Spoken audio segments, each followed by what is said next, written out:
In this video, I'm going to be taking a look at the ultimate surge protector for your retro video game setup.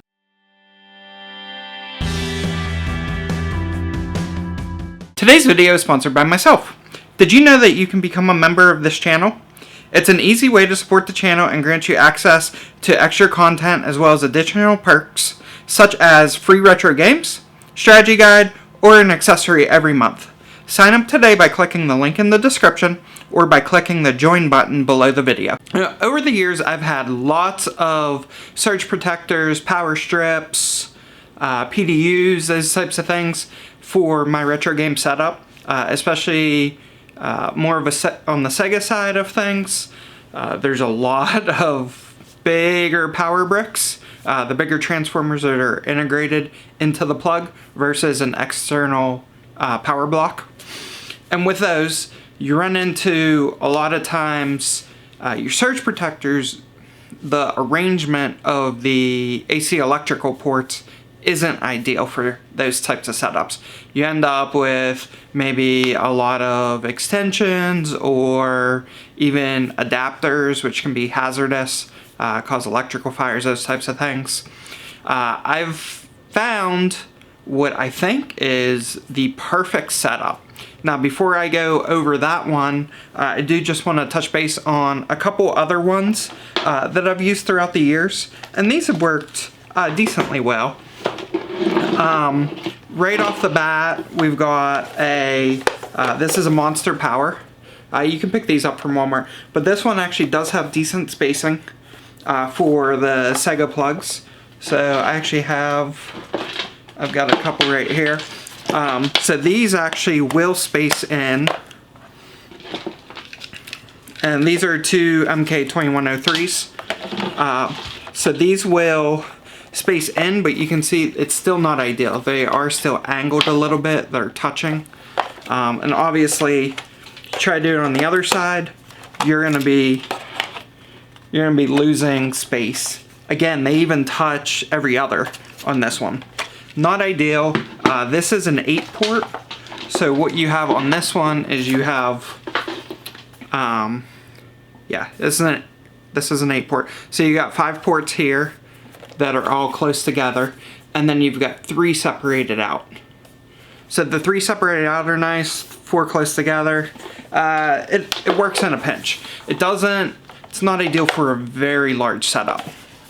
So if you've got a bunch of games, you might want to step up to something like this. This is a Yintar. I believe I got this on Amazon a while ago, but this one is a similar setup, but it's got some more spacing. So this is actually a 18-port surge protector. This is probably one of the biggest ones you can get from a port arrangement standpoint. But what you notice right off the bat, you don't have any spacing at all. So while, yeah, you do have a lot of ports, you don't have a lot of spacing.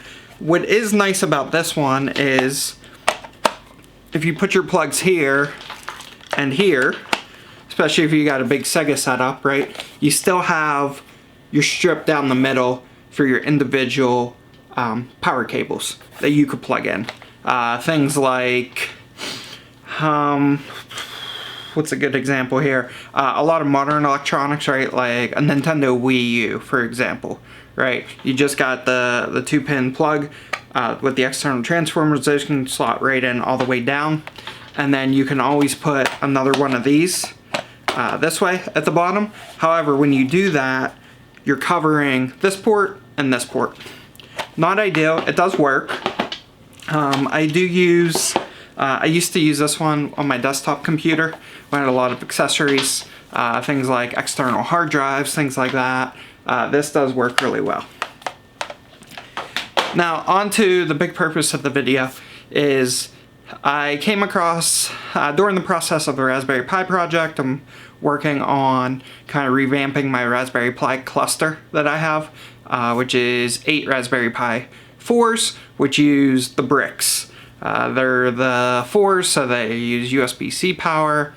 So I had to go with a different setup than something like that, because something like that, while I could use it, it would use up all the slots just for the Raspberry Pis. I have the Pi cluster in an area where I'd like to utilize some more equipment. So utilizing the same power strip, I wanted to use more ports. Couldn't do that with those. So I went on the hunt and I ultimately came across this. So this is the AdTam, and it is, this one is a 16 port, I believe. Yeah, 16 port plus we've got 4 USB ports on it as well. And what is unique about this one, I'm gonna go ahead and open it up, and I will have Amazon affiliate link for this down in the description below. All my videos have affiliate links, so if there's anything you guys are looking for on Amazon, definitely click my affiliate link. It helps out the channel. Definitely appreciate it. But so here's the power strip, and what you see right off the bat is, okay, they're oriented in a similar way, but then we've got ports here as well, and ports here. And so what's really nice about this is, if you're familiar with the Sega Genesis CD32X combo, you're looking at 3 power blocks right off the bat, just like this. So what you can do with these is you can actually notch, depending on how you want to run them, you can go here. You can also go here. You've got plenty of clearance there, right? And then, oops, you can go another one here.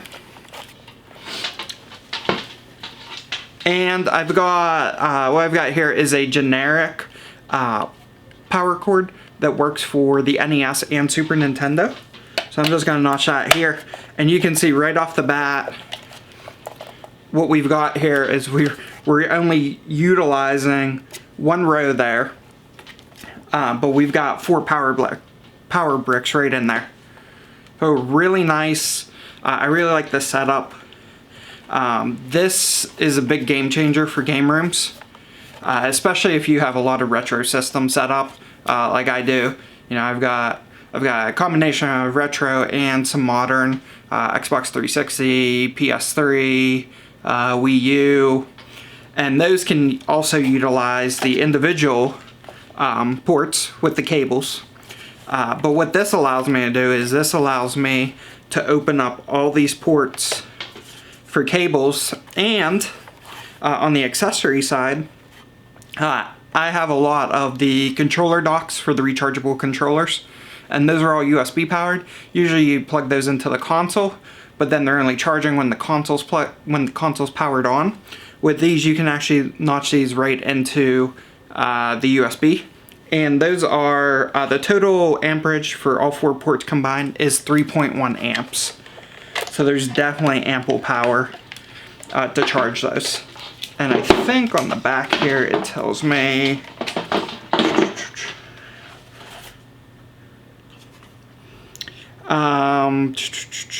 yeah, 3.1 amp total, 5 volt obviously, and it is rated for 1,875 watts, so it's a 15 amp power strip with full surge protection. So every port has surge protection on this. But that's it. I just kind of wanted to do a video, show you guys what I found. Again, I'll have a link to Amazon on this. It is available, at the time of recording, it's available on Prime. I'm not sure if they have a black option or not, but this is probably my new favorite power strip to have in the game room for all of my systems, whether you're running them on a projector or you're running them up front on a TV. Definitely recommend this, or even if you don't go with this one, I've showed you a couple other options that I've used in the past. If you have a different need, more on the Nintendo side, you might not have a need for all of those big bricks because they kind of have the breakouts. But definitely let me know what you think. Or if you have any other suggestions for any of the viewers, definitely drop those in the comments below. Thank you for watching.